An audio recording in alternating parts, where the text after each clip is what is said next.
What's up, everyone? Welcome to the video.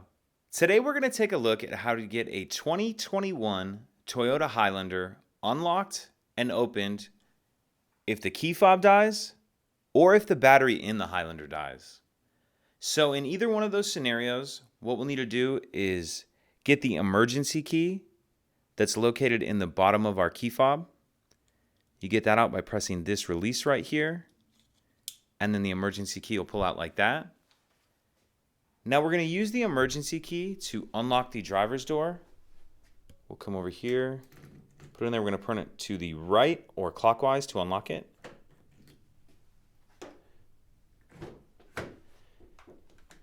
And then from there, you can come down here, pop the hood if the battery in your vehicle is dead.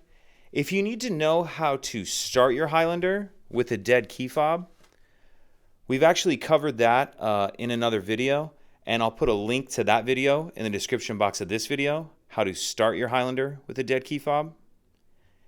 If you have any other questions, please let me know. If you could take a second to like and subscribe, it helps us out, and I'd appreciate it. Thank you.